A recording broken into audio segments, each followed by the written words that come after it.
along a horizontal surface.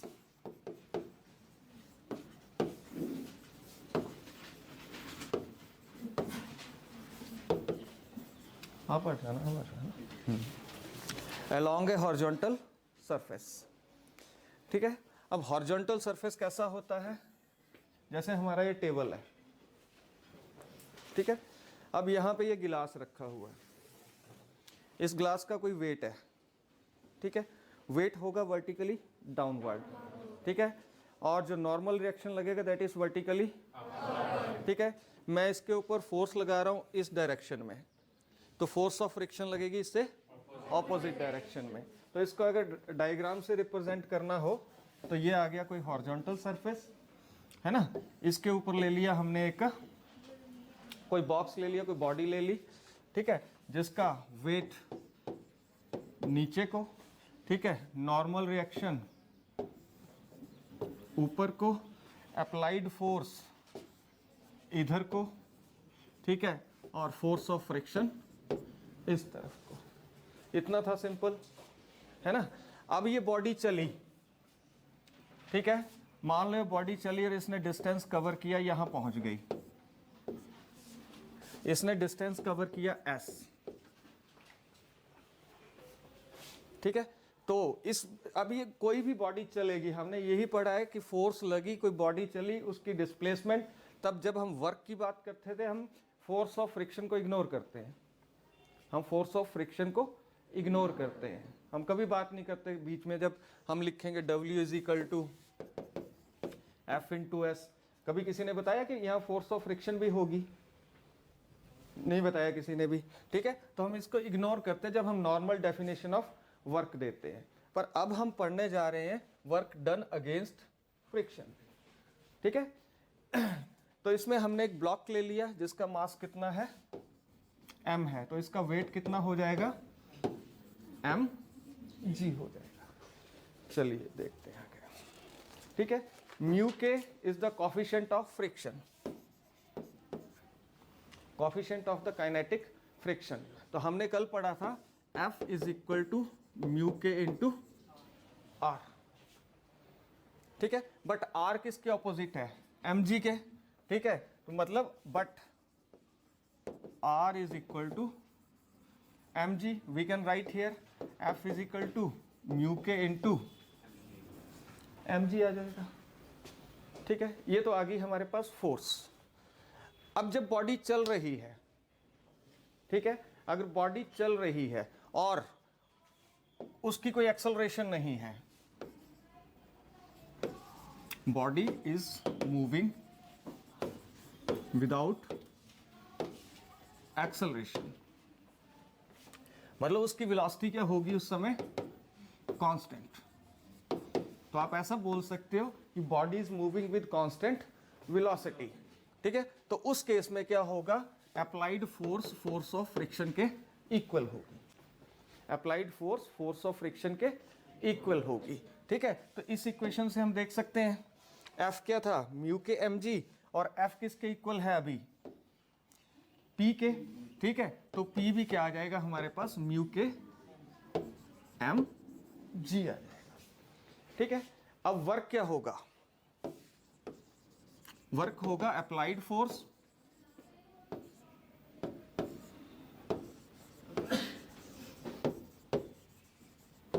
Into displacement, ठीक है। Applied force क्या थी हमारी, P, ठीक है, और इनटू डिस्प्लेसमेंट S।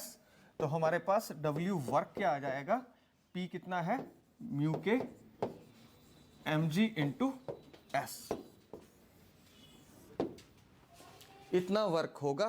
तो इसीलिए जब भी हम सिंपल वर्क की डेफिनेशन देते हैं तो उस समय हम जो फोर्स ऑफ फ्रिक्शन है उसको इग्नोर करते हैं, क्योंकि उस समय हम ये मान के चलते हैं कि बॉडी की वेलोसिटी क्या होगी, कांस्टेंट होगी। पर अगर बॉडी की वेलोसिटी इंक्रीज हो रही है तब this thing is not true. तब बॉडी की वेलोसिटी इंक्रीज हो रही है, उस समय क्या होगा, फ्रिक्शन रिड्यूस होगा, तब P F के इक्वल नहीं होगा, ठीक है। सेकंड केस है along an inclined plane, along N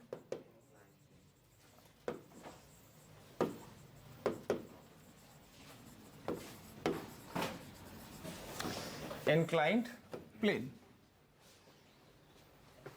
ठीक है, इंक्लाइंड प्लेन में भी दो केसेस आते हैं। ठीक है, तो सबसे पहले मैं एक डायग्राम बनाता हूं।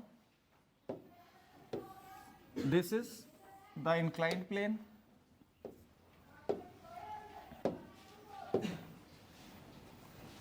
ओके, और इसके ऊपर कोई बॉडी है।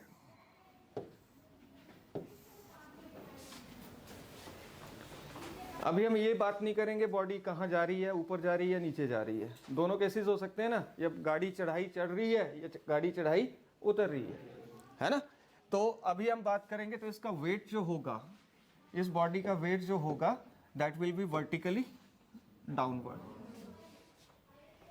ठीक है, अच्छा, जो नॉर्मल रिएक्शन होता है वो सरफेस के परपेंडिकुलर होता है। नॉर्मल रिएक्शन इधर को आ गया।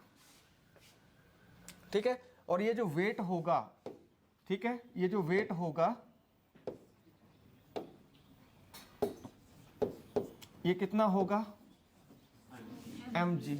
ठीक है, इस वेट के दो कंपोनेंट होते हैं, आपको पता है। इस वेट के दो कंपोनेंट होंगे अलोंग द सरफेस, इधर को, ठीक है,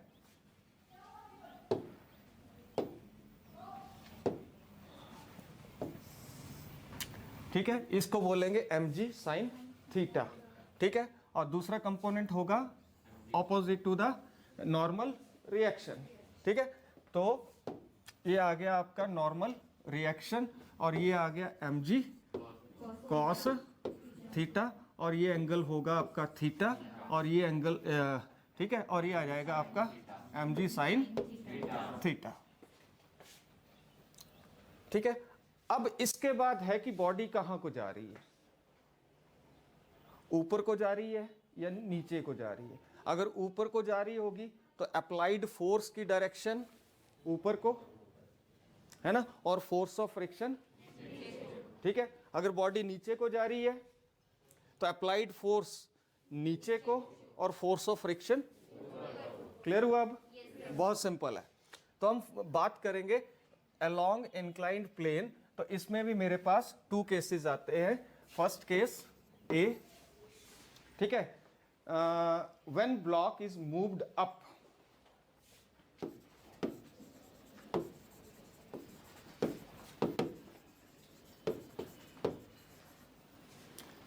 ऊपर की तरफ को जा रहा है।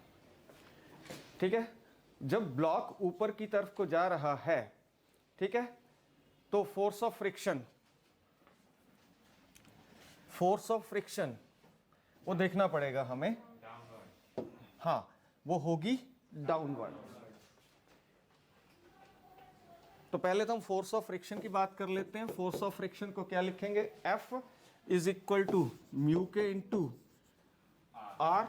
ठीक है, और R यहां पे क्या आएगा, R किसके ऑपोजिट है, mg कॉस थीटा के। यहां देखिए R किसके ऑपोजिट है, mg कॉस थीटा के ऑपोजिट है। तो यहां R की जगह लिख देंगे mg कॉस थीटा। फाइन। और साथ में क्या था, म्यू के।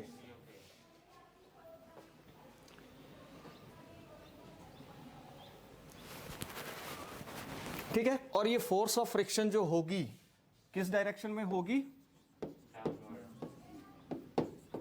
डाउनवर्ड डायरेक्शन में होगी।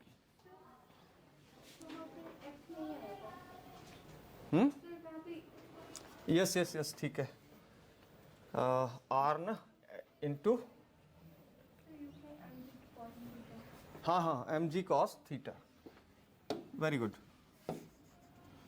Mu K mg cos theta आएगा। ठीक है, अब body is moving up, body is moving up.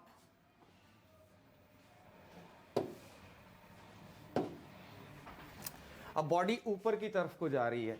ठीक है, तो बॉडी जब ऊपर की तरफ को जा रही है, means applied force is in this direction.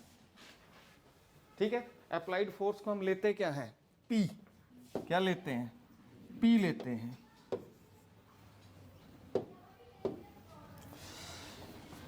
तो इस केस में क्या होगा, अब जो अप्लाइड फोर्स है ऊपर को, ठीक है।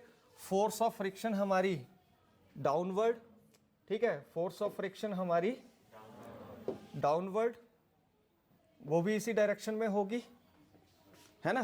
तो फोर्स ऑफ फ्रिक्शन को लिख किससे रहे हैं हम,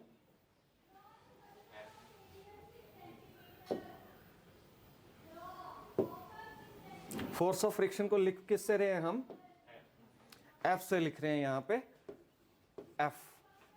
तो जब बॉडी ऊपर को जा रही है, डायग्राम से क्लियर हो रहा है, ये P जो होगा applied force, it will be the sum of F and mg sine theta. Clear हुआ, डायग्राम बता रही है P इधर को है और ये दोनों नीचे को हैं, तो इन ये दोनों जो होंगे किसके इक्वल होंगे, P के इक्वल होंगे। क्लियर हुआ, चलें आगे, चलो वेरी गुड। तो P जो होगा is equal to F plus mg sine theta. ठीक है, अब हमारे पास F है क्या,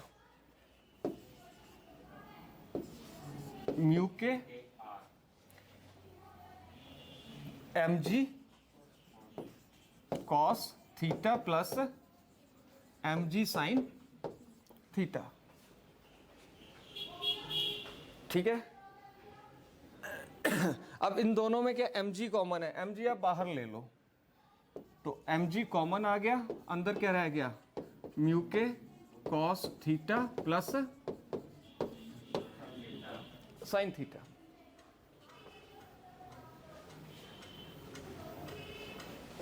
तो ये आ गया हमारे पास P अप्लाइड फोर्स, इतनी फोर्स हमें अप्लाई करनी पड़ेगी। ठीक है, तो अगर ब्लॉक जो है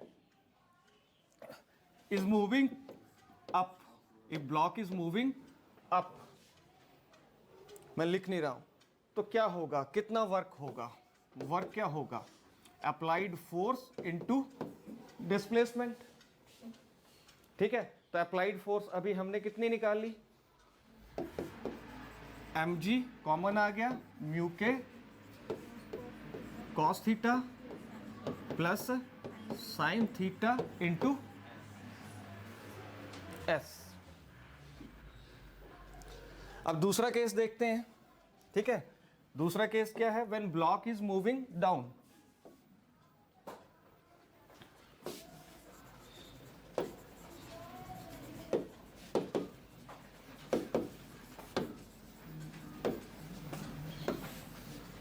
B case, no talking, block is moving down।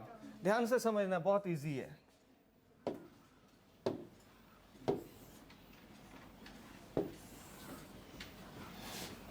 इसके ऊपर कोई बॉडी है,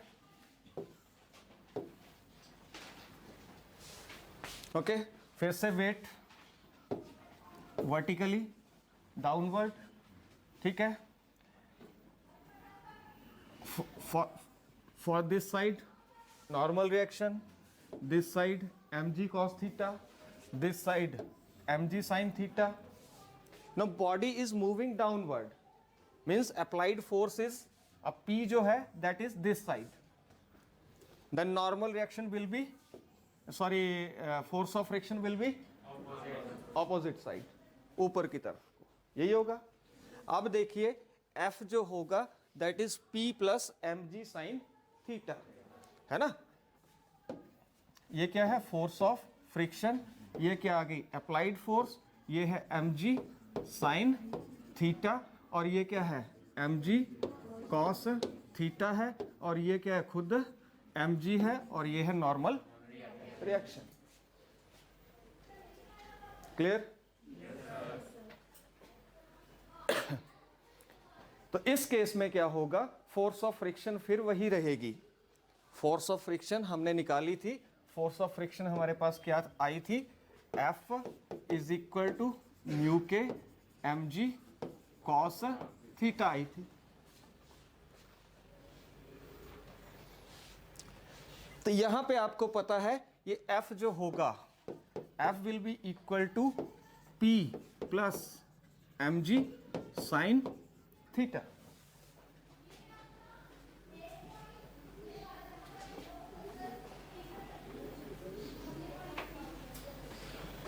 ठीक है, तो यहां से आप ये P निकाल सकते हो। तो आपको निकालना क्या है, बॉडी मूव किससे करेगी, अप्लाइड फोर्स से मूव करेगी। आपको निकालना क्या है, P। ठीक है, तो P इधर रखो।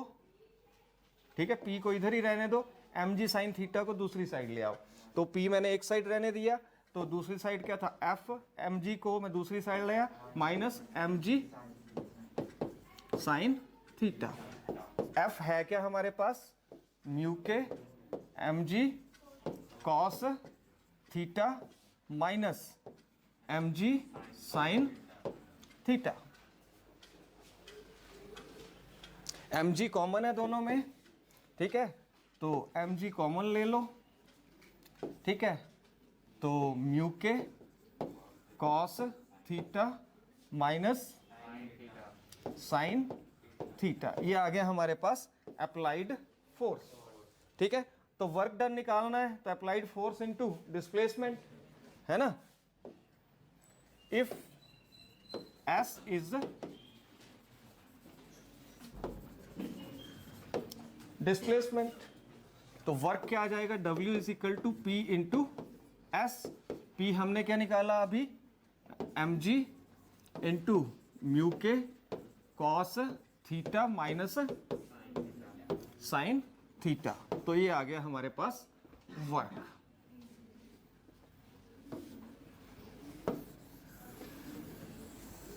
क्लियर। तो अगर दोनों इक्वेशंस को अगर आप आरुषि कंपेयर करो तो फर्क किस चीज का आ रहा है, प्लस और माइनस का। ठीक है, जब बॉडी नीचे को जा रही है तो यहां माइनस साइन थीटा आएगा, जब बॉडी ऊपर को जा रही है तो यहां पे प्लस साइन थीटा आएगा।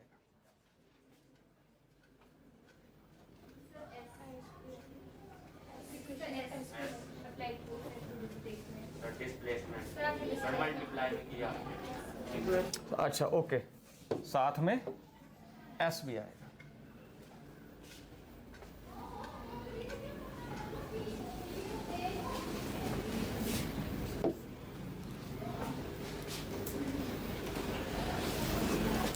अब किसी चीज को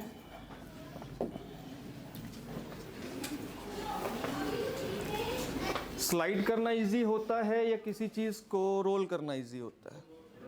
हाँ, तो what is the need to पहले क्या होता है, जब बहुत पुराना टाइम था, लोगों के पास, लोगों को टायर का कंसेप्ट पता नहीं था, तो हर चीज को धकेलते थे। अब मेरे को इस डाइस को यहाँ से वहां लेके जाना है, तो मैं ऐसे इजीली ले पाऊंगा या मैं टायर लगा दूं तब ले पाऊंगा, टायर लगा होना चाहिए। तो क्या है, नीड टू कन्वर्ट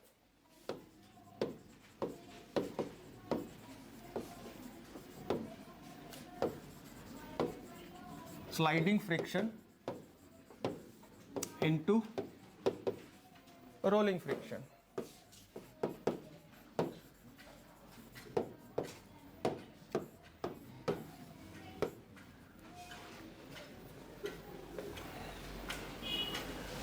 उससे पहले हमें पढ़ना पड़ेगा कि रोलिंग फ्रिक्शन क्या होता है।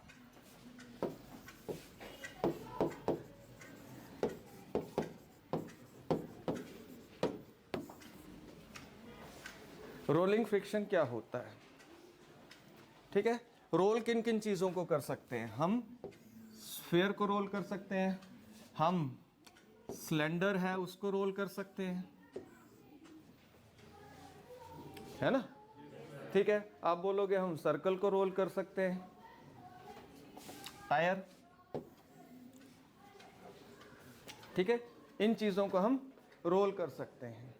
ठीक है, तो if a body such as sphere, cylinder और a ring rolls without slipping on a horizontal surface, it will not experience any friction. It is because the contact between body and horizontal surface is just a point. कि अगर हम कोई ring ले रहे हैं, आप इसका कंपैरिजन करो किसी ब्लॉक से। ठीक है, तो आप मेरे को बताओगे कि इस सरफेस के ऊपर ये ब्लॉक स्लाइड कर रहा है और इसी सरफेस पे ये रिंग भी स्लाइड कर रहा है। रिंग के केस में क्या है कि इन दोनों का जो कांटेक्ट है वो सिंपल है, पॉइंट है, ठीक है, यानी कि इनका एरिया ऑफ कांटेक्ट बिल्कुल कम है। और ब्लॉक के केस में एरिया ऑफ कांटेक्ट ज्यादा है, तो बहुत कम फ्रिक्शन जो है उसको वो एक्सपीरियंस करते हैं।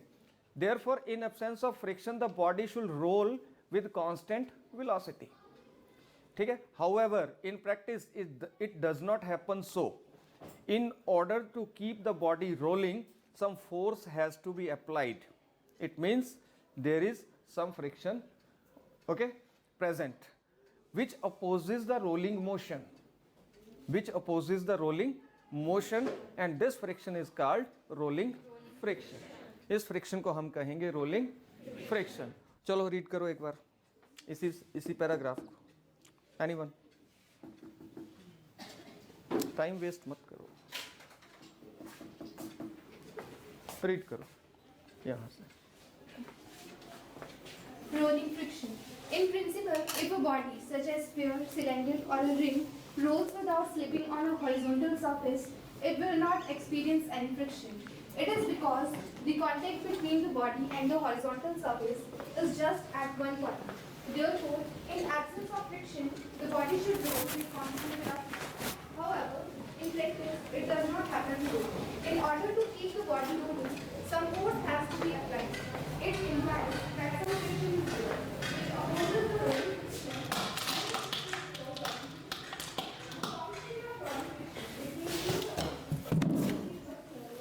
Then the functions of sliding friction for the same two surfaces. Cause of rolling friction. To explain the cause of rolling friction, consider a wheel rolling on a horizontal surface. When the wheel moves on the level surface, it causes a little depression and a small hump is created just ahead it. As a result, the contact between the wheel and the surface occurs over a finite area. That is, it no longer remains a point contact. In climbing up the hump, the wheel encounters some opposition to the motion, which is called the rolling friction. In fact, the wheel continuously climbs up such humps due to the depressions caused on the level surface due to rolling of the wheel. The cause of the rolling friction can be explained in another way also. Okay, thank you. So, अभी तक जो मैंने बताया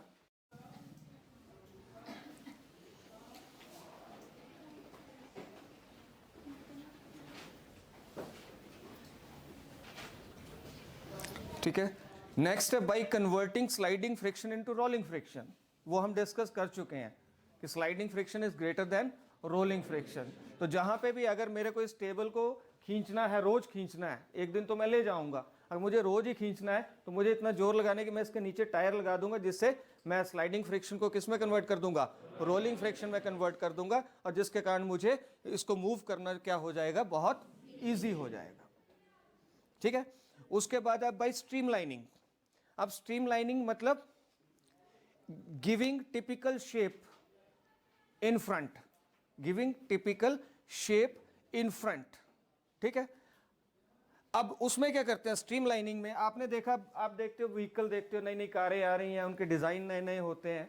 ठीक है। वो design नए नए नहीं होते हैं, वो साइंटिस्ट जो रहते हैं रेगुलर मतलब एक्सपेरिमेंट्स करते रहते हैं कि कैसे हम जब व्हीकल चलता है तो व्हीकल को फ्रिक्शन मिलता है ड्यू टू एयर कमिंग। एक तो फ्रिक्शन हमें टायर से मिल रहा है ना, ठीक है, एक तो हमें फ्रिक्शन कहाँ से मिल रहा है, रोड से मिल रहा है, ठीक है, दूसरा फ्रिक्शन हमें मिलता है एयर से। तो हम गाड़ियों की शेप्स जो होती हैं, आप देखते हो अलग अलग टाइप की शेप्स रहती हैं, ठीक है, तो वो शेप्स इसलिए होती हैं कि मतलब ऐसी शेप्स बनाने की वो कोशिश करते हैं, स्ट्रीमलाइन करते हैं। जहाज को भी स्ट्रीमलाइन किया होता है, ऐसे होता है आगे से, उसके पंख भी अजीब से बनाए होते हैं, जो आपने पढ़ा होगा शायद, है ना, वो देखेंगे शायद आएगा। तो वो उसको बोलते हैं streamlining by giving typical shape. ठीक है। तो स्ट्रीमलाइनिंग जो है उससे भी हम फ्रिक्शन को रिड्यूस कर सकते हैं। Thank you very much. वो क्या रहा, कि हम नॉर्मली हम कहेंगे कि जैसे बॉल है, ठीक है, अगर हमने उसको किसी गेंद को हमने फ्लोर के ऊपर, तो after some time definitely it will stop. तो हम ये नहीं बोल सकते कि फ्रिक्शन नहीं है, पर in comparison to sliding friction, rolling friction is very low. Sliding friction के कंपैरिजन में rolling friction is very low. Clear? ठीक है। अब उसका एक कॉज है कि एरिया ऑफ कांटेक्ट बहुत कम रहता है। दूसरा है कि इसमें area of contact is simple point. ठीक है, अगर हम बात करें इसकी सिलेंडर की, तो यहां पे area of contact is a line. ठीक है, यहां पे area of contact is a rectangle. तो this area is greater than this area and this area. ठीक है, अब इसने बात करी कॉज क्या है। तो जैसे आप किसी बॉडी को, ये आपका नॉर्मल सरफेस है, इसके ऊपर आप किसी रिंग को, किसी बॉल को, किसी स्फेयर को, ठीक है, जब आपने रख दिया, तो जैसे आप रखोगे, ठीक है, तो एक हम्प क्रिएट हो जाएगा उस सरफेस पे। हम्प मीन्स सम डिप्रेशन। अभी वो दिखेगा नहीं, ठीक है, पर जो साइंटिफिक लैंग्वेज में कॉज ऑफ रोलिंग फ्रिक्शन, तो यही बताया गया है कि कुछ ना कुछ अपोजिंग फोर्स है। तो स्मूथ सरफेस के ऊपर तो अपोजिंग फोर्स तो हो ही नहीं सकती, है ना, क्योंकि कांटेक्ट जो बहुत कम है। तो इट मीन्स जैसे कोई बॉडी रोल करती है किसी सरफेस के ऊपर, तो जहां भी वो रोल कर रही होती है, हम्प क्रिएट हो जाता है। अब ये बॉडी जो है थोड़ी आगे पहुंची, मान लो यहां पहुंची, तो वो हम्प इसके साथ ही शिफ्ट हो जाएगा। जैसे जैसे बॉडी जाती जाएगी, तो hump is that opposing force. Okay, hump is that opposing force, that depression is opposing force. So this is the cause of rolling friction. ठीक है, अब cause of rolling friction दूसरे तरीके से आप explain कर सकते हो कि when wheel climbs up the depression, the contact force on the wheel act along oblique direction. What is the meaning of oblique? उल्टी, हम लिखते हैं ना A oblique B, है ना, तो ए का उल्टा बी। ठीक है, तो ऑब्लिक डायरेक्शन में जो फोर्स है वो एक्ट करती है। ठीक है, तो ये दूसरा तरीका है, you can explain the rolling friction. ठीक है, अब नीड क्या पड़ी स्लाइडिंग फ्रिक्शन को रोलिंग फ्रिक्शन में कन्वर्ट करने की। तो मैंने आपको सिंपल सी बात बताई कि रोलिंग फ्रिक्शन जो है, ठीक है, एक सिंपल टायर होता है, एक सिंपल टायर है,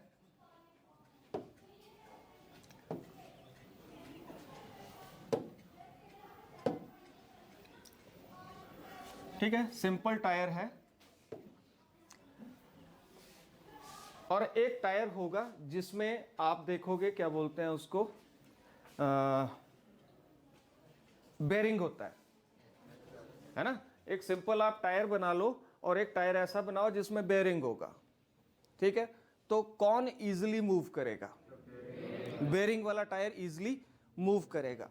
तो कंपैरिजन है कि जो हमारा रोलिंग फ्रिक्शन है एक तो कम होता है, और उस रोलिंग फ्रिक्शन को हम और कम कर सकते हैं by using bearing inside it. उसके अंदर बेरिंग लगा देंगे तो हम उसको और, ठीक है, रोलिंग फ्रिक्शन को हम और कम कर सकते हैं। तो it is written in the book. अच्छा, उसके बाद बड़ा अच्छा सा क्वेश्चन है, इंपॉर्टेंट है, पेपर एग्जाम में आता है। ठीक है, इतना टाइम नहीं है कि हर चीज को मैं करा पाऊं। Friction is necessary evil.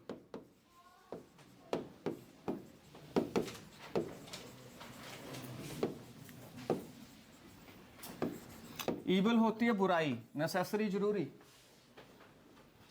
ये ऐसी बुराई है जो बहुत जरूरी है।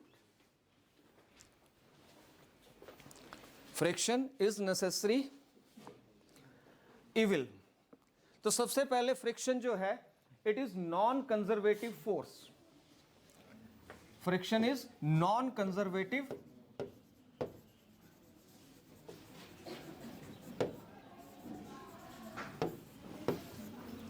Friction is non conservative force. ठीक है, and it always opposes motion.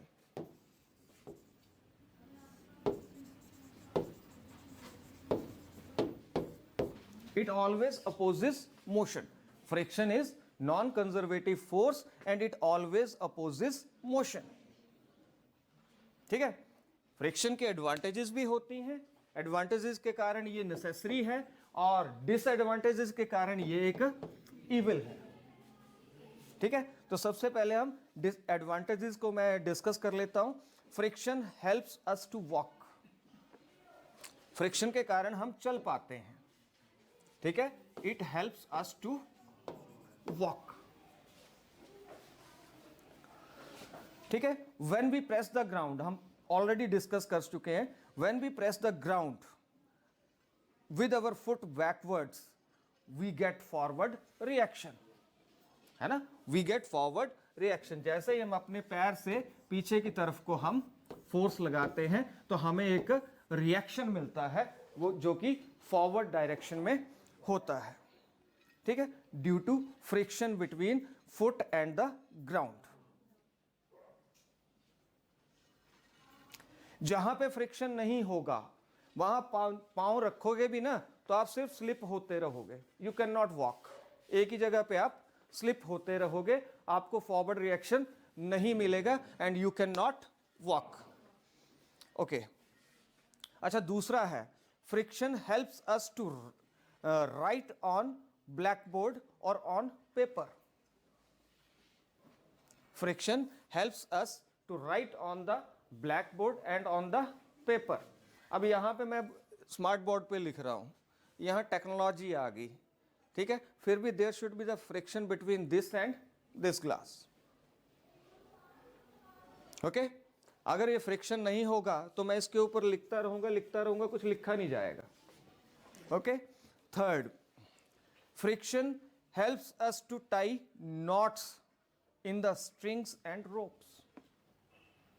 अब आप देखें, कोई ऐसा स्ट्रिंग होगा, मान लो प्लास्टिक का है, तो उसमें नॉट लगाना मुश्किल होता है ना, जैसे आप लगाते हो खुल जाता है। प्लास्टिक के रोप में नॉट लगाओगे तो वो खुल जाएगा। अगर वही कॉटन की होगी, ठीक है, तो प्लास्टिक की रोप में फ्रिक्शन ज़्यादा कम होगा, इसलिए वो खुल जाती है। और जो आपकी कौन सी है, कॉटन की है, उस कॉटन या किसी जूट की है, तो उस मटेरियल की रोप में आप जैसे नॉट लगाओगे तो एकदम से वो टाइट हो जाती है। ये तो आपने ऑब्जर्व किया होगा, जैसे आपने रिबन लगाए हैं, ठीक है, अब यही रिबन आप प्लास्टिक का हो तो उसको एकदम से खींचोगे वो खुल जाएगा।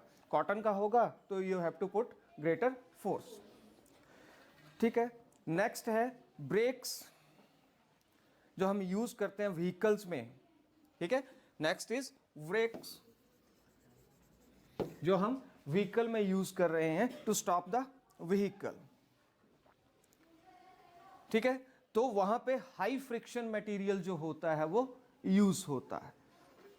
जो टायर, और जैसे आप अपनी साइकिल को देखो तो आपकी ब्रेक्स जो होती हैं, ठीक है, उसको मेटल का क्यों नहीं बना दिया जाता, उसमें रबड़ क्यों लगा होता है? लगा होता है ब्रेक के आगे साथ में काला सा रबड़, ठीक है, वो स्पेशल मटेरियल का बना है ताकि जैसे आप ब्रेक लगाओ तो रिम और उसके बीच में फ्रिक्शन ज़्यादा हो और व्हीकल रुक जाए। इसी तरह से अगर बस के टायर होते हैं, ठीक है, स्कूटर, कोई भी कार है, वहाँ पे अंदर लेदर्स लगे होते हैं, ठीक है, वो लेदर्स भी स्पेशल मटेरियल के बने होते हैं ताकि जो रिम है, रिम तो मेटल का है, उसको भी रफ किया होता है, डॉट्स होते हैं उसमें। और लेदर, और जैसे ही ब्रेक आप लगाते हो, लेदर और रिम आपस में कांटेक्ट में आते हैं, उनके बीच में फ्रिक्शन इतना ज़्यादा बढ़ जाता है कि व्हीकल रुक जाता है, टायर रोटेट करना कम हो जाएगा। अब कई बार होता है, आप देखते हो जहाँ पे स्लिपरी है, बरसात के दिनों में स्लिपरी हो जाती है, तो हम क्या करते हैं, रेत लेते हैं, ठीक है, और उसको फैला देते हैं, ठीक है, तो वो भी हम क्यों करते हैं, to increase the friction between the floor and the foot, to decrease the slippery. Slippery means बहुत कम फ्रिक्शन। जहां पे स्लिपरी होगी, जैसे मान लो कई बार हम बाथरूम में हैं, निकलने लगे, टाइल्स लगी हुई हैं, निकलते निकलते धड़ाम गिरते हैं ना, ठीक है। तो वहां क्या हुआ कि हमारे पाँव, पानी के कारण क्या हो, पाँव और टाइल के बीच का फ्रिक्शन रिड्यूस हो गया, ठीक है। फ्रिक्शन कम हो गया तो हमें क्या होगा, वॉक करने में दिक्कत आएगी, और कई बार ऐसा होता है पाँव आगे को गया और हम गिर जाते हैं, ठीक है। तो देखिए ये सारी एडवांटेजेस हैं फ्रिक्शन की, ठीक है। टायर्स होते हैं, अब टायर को बिल्कुल प्लेन क्यों नहीं बना दिया जाता है? आप सोचते हो टायर के अंदर डिजाइन बना हुआ है? हम सोचते हैं टायर के अंदर डिजाइन बना हुआ, टायर को प्लेन बना देते, ठीक है। तो ऐसा इसलिए नहीं करते हैं कि to maintain the friction between the tyre and road. दूसरी बात, रोड है, ठीक है। आप देखते हो रोड किसका बना है? तारकोल का बना होता है, ब्लैक मटेरियल, वो भी रफ रखा होता है, बिल्कुल उसको प्लेन नहीं करते। टाइल क्यों नहीं डाल देते रोड के ऊपर, ठीक है। टाइल डालेंगे तो क्या होगा, टायर के और टाइल के बीच का फ्रिक्शन कम होगा, और जैसे हम ब्रेक लगाएंगे तो हमारा व्हीकल जो होगा उस रोड के ऊपर क्या होगा, स्लिप हो जाएगा। तो मुझे अगर व्हीकल को इधर रोकना है तो वो कहां रुकेगा, यहां जाके रुकेगा, ठीक है। तो इसलिए रोड को भी रफ बनाया जाता है, और जो टायर होता है उसमें भी रिब्स होती हैं, ठीक है, जो कि इसलिए बनाई जाती हैं ताकि रोड और टायर के बीच का फ्रिक्शन, जैसे हम ब्रेक जो है उसमें तो ये हो रहा है कि आपके जो ब्रेक है और आपका जो रिम है उसके बीच में फ्रिक्शन, अब टायर तो रुक गया, पर अगर टायर और रोड के बीच में फ्रिक्शन नहीं होगी तब भी तो ब्रेक लगाने का कोई फायदा नहीं है। कि आपने ब्रेक इधर लगाई, आपको यहां पे रुकना था, इमरजेंसी, आप जाके यहां रुक रहे हो, तो आपने जिसको हिट करना था उसको कर ही दिया। तो बोथ टायर और रिम के बीच में भी क्या होना चाहिए, फ्रिक्शन होना चाहिए, और साथ में टायर और रॉड के बीच में भी फ्रिक्शन होना चाहिए। तो इसीलिए ट्रेडिंग की जाती है टायर्स की, in order to increase the friction, ठीक है। ट्रेडिंग ऑफ टायर्स,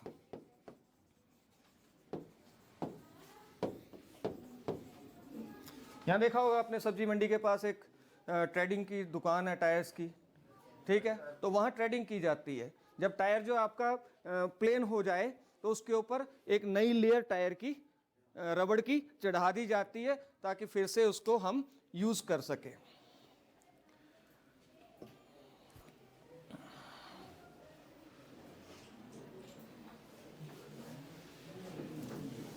अगर आपने टीवी में देखा हो या लाइव देखा हो कहीं कि जहां पे स्नो होता है, ठीक है, वहां व्हीकल के टायर्स जो रहेंगे उनमें चेन्स लगा दी जाती है, ठीक है। वो भी इसी चीज को, क्योंकि स्नो जो होती है बिल्कुल स्मूथ होती है, चेन्स जो होंगी वो स्नो के अंदर एंटर हो जाएंगी, और जिसके कारण क्या होगा, स्नो और टायर के बीच में फ्रिक्शन मेंटेन हो जाता है, जिससे व्हीकल उसके ऊपर जो चल रहा है वो स्लिप नहीं होगा, ठीक है। उसके बाद आता है कि friction helps to transmit power from motors and engines in order to other machines by making use of belt and clutches, ठीक है ना। अब मैं सिंपल सा एग्जांपल आप देखते होने कि जैसे थ्रेशर होते हैं जब हम कटिंग करते हैं, ठीक है, तो वहां पे क्या होता है, ऐसे एक लगा होता है, स्ट्रिप सी लगी होती है, ठीक है। तो यहां से हम पावर को यहां शिफ्ट कर रहे हैं, ठीक है। तो अगर इसके बीच में और इस जो भी रहता व्हील जो रहा, इसके बीच में फ्रिक्शन होगी, ठीक है, अदरवाइज तो ये स्लिप होता रहेगा। फ्रिक्शन नहीं होगी तो ये स्लिप होगा। तो यहां पे क्या बोल रहा है कि फ्रिक्शन जो है ये हेल्प्स टू ट्रांसमिट पावर। ये मान लो मोटर का व्हील है और ये किसी इंजन का व्हील है, इंजन का या किसी मशीन का व्हील है, तो इस मोटर से हमें पावर यहां ट्रांसमिट करनी है, वहां भी फ्रिक्शन हमारी हेल्प करता है। क्लियर हुई बात? ये तो अच्छी बातें थी फ्रिक्शन की, जिसलिए हम बोलेंगे फ्रिक्शन इज नेसेसरी, ठीक है। ये कुछ अच्छी बातें थी फ्रिक्शन की जिससे हम बोलेंगे फ्रिक्शन इज नेसेसरी, ठीक है। अब डिसएडवांटेजेस हैं। डिसएडवांटेजेस,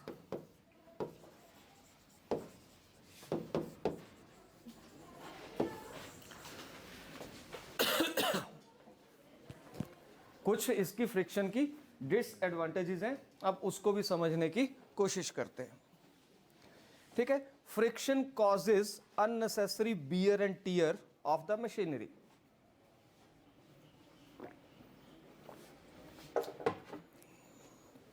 फ्रिक्शन के कारण क्या होता है, जो मशीनरी के पार्ट होते हैं वो घिस जाते हैं, है ना। कोई मशीनरी खराब होती है, क्यों, कुछ उसके पार्ट्स जो होते हैं वो घिस जाते हैं, that is due to friction. ठीक है, तो वियर एंड टियर हमें उसकी देखभाल करनी पड़ती है, तो फ्रिक्शन की एक पहली डिसएडवांटेज है। ठीक है,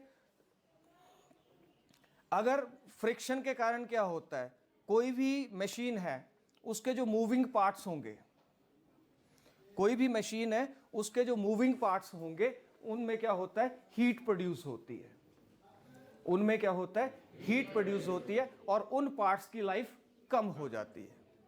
इसलिए हम क्या करते हैं, गाड़ियां हो, ठीक है, कोई भी व्हीकल हो, कोई भी पार्ट हो, वहां पे हम ऑयलिंग करते हैं ना। घर में सिलाई मशीन भी है, उसकी भी ऑयलिंग करते हैं। आपकी साइकिल होगी, साइकिल की चेन में आप ऑयलिंग करते हो। साइकिल का जहां पे व्हील, जहां भी फ्रिक्शन वाली बात आ रही है, ब्रेक्स की जगह मत करना, ठीक है ना। बाकी जो भी मूविंग पार्ट है वहां पे हम क्या करते हैं, टाइम टू टाइम ऑयलिंग करते हैं टू रिड्यूस द फ्रिक्शन। जहां पे हमें फ्रिक्शन कम चाहिए वहां पे हमें फ्रिक्शन कम रखना है। दो जगह पे हमें फ्रिक्शन को मेंटेन रखना है, एक ब्रेक और रिम के बीच में, एक टायर और रोड के बीच में। वहां पे फ्रिक्शन नेसेसरी है और वैसे फ्रिक्शन जो है वो यूजलेस है। ठीक है, अगला आता है, फ्रिक्शन क्या करता है कि जो एनर्जी हमारे लिए यूजफुल है उसको ओवरकम करना। अब मेरी जहां पे 1 न्यूटन फोर्स से काम होना था, ठीक है, फ्रिक्शन के कारण वहां पे मुझे 2 न्यूटन फोर्स लगानी पड़ रही है। ठीक है, ऐसे क्या मेरी 1 Newton energy force 1 Newton force थी, 1 न्यूटन से मेरा काम हो जाना था, ठीक है ना। फोर्स इनटू वर्क, वर्क क्या होता है, एनर्जी। ठीक है, तो अननेसेसरी एनर्जी जो है, जो नेसेसरी एनर्जी है वो यूज होती है, ठीक है, वो वेस्ट होती है, ठीक है, ड्यू टू फ्रिक्शन। तो ये भी अच्छा, इंजन्स में फ्यूल वेस्ट होता है, या आप साइकिल चलाते हो, अगर आपकी साइकिल की प्रॉपर ऑयलिंग नहीं है, या आपके टायर्स जो हैं जहां पे बेरिंग लगे होते हैं वहां पे फ्रिक्शन बहुत ज्यादा है, तो आपको ज्यादा जोर लगाना पड़ेगा साइकिल को मूव करने के लिए। क्लियर? तो फ्यूल, अगर आपकी स्कूटर है, बाइक है, कार है, वहां पे फ्यूल कम हो सकता है बाय रिड्यूसिंग, फ्यूल की कंजप्शन कम हो सकती है बाय रिड्यूसिंग फ्रिक्शन। तो फ्रिक्शन के कारण जो है व्हीकल जो रहते हैं उनमें फ्यूल जो होता है वो वेस्ट होता है। ओके, नेक्स्ट हम क्या करें कि हम फ्रिक्शन को कम करें।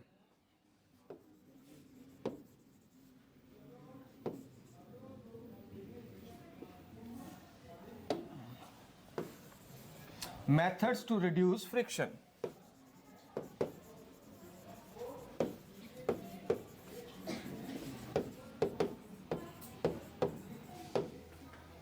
Methods to reduce friction.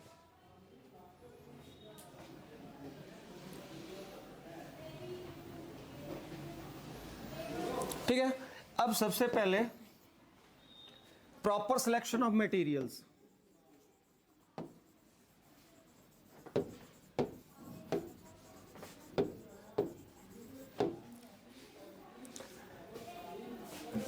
अगर हमें फ्रिक्शन को कम करना है तो हमें selection of material is very important, because friction depends upon the nature of the materials. Friction depends upon the nature of the material. ठीक है, कंक्रीट और आयरन की बात करें, जैसे एग्जांपल दे रहा हूं, कंक्रीट और आयरन जो है उनके बीच में फ्रिक्शन जो रहता है is higher than that of rubber and concrete. Concrete और आयरन के बीच में फ्रिक्शन जो है वो हायर रहता है than that of rubber and concrete. ठीक है, इसीलिए टायर जो होते हैं लोहे के नहीं होते हैं, रबड़ के बनाए जाते हैं। क्योंकि रबड़ और कंक्रीट जो सड़क पे डला हुआ है उसके बीच में फ्रिक्शन, रबड़ और उसके बीच में फ्रिक्शन कंपैरेटिवली लो होता है in comparison to iron and concrete. इसलिए टायर किसके बनते हैं? रबड़ के बनते हैं, आयरन के नहीं होते हैं। आप रबड़ के टायर निकाल दो, ठीक है, सिर्फ रिम रहने दो, फिर साइकिल को चलाओगे तो ज़्यादा जोर लगेगा या टायर के साथ? रिम के साथ। टायर होंगे तो आप इजीली उसको, जैसे आपका मान लो टायर ही पंचर हो जाता है ना, तब ज़्यादा जोर लगता है ना, और जब टायर में हवा होती है तो कम जोर लगता है। तो हवा भरने से क्या होगा, जो टायर है हवा निकल गई तो ज़्यादा पार्ट जो होगा टायर का वो कांटेक्ट में आएगा, हवा होगी तो एक पॉइंट कांटेक्ट होगा। तो पॉइंट कांटेक्ट के केस में कम फ्रिक्शन होगा और ज़्यादा फ्लैट कांटेक्ट के केस में ज़्यादा फ्रिक्शन होगा, ठीक है। दूसरा क्या कर सकते हैं हम? पॉलिशिंग कर सकते हैं।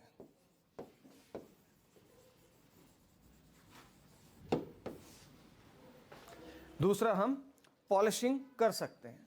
पॉलिशिंग क्या होता है कि depositing a layer of suitable material on the surface of a body. जैसे ये पेन है, इसके ऊपर मैं किसी सरफेस, जैसे आपके जैसे कोई भी मटेरियल है उसके ऊपर हम पॉलिशिंग कर देंगे कि दूसरे मटेरियल की, सुटेबल मटेरियल की लेयर जो है उसके ऊपर लगा देंगे, ठीक है। इसको बोलते हैं हम पॉलिशिंग। पॉलिशिंग से क्या होगा, हमें फ्रिक्शन को रिड्यूस करना है। रिड्यूस क्यों? कि अगर इसके अंदर कोई खड्डे वड्डे हैं, ठीक है, इसके अंदर कोई खड्डे हैं तो पॉलिशिंग से क्या होगा, वो लेयर क्या करेगी, उन खड्डों को भर देगी, जिससे हम फ्रिक्शन को रिड्यूस कर सकते हैं, ठीक है। हम्प्स होंगे या कुछ भी होंगे तो उसके कारण क्या होगा, फ्रिक्शन बढ़ेगा। तो पॉलिशिंग करने से क्या होगा, फ्रिक्शन कम हो। अच्छा, तीसरा, जैसे आप ऑयलिंग करते हो, ऑयलिंग को हम साइंटिफिक लैंग्वेज में क्या बोलेंगे, ल्यूब्रिकेशन।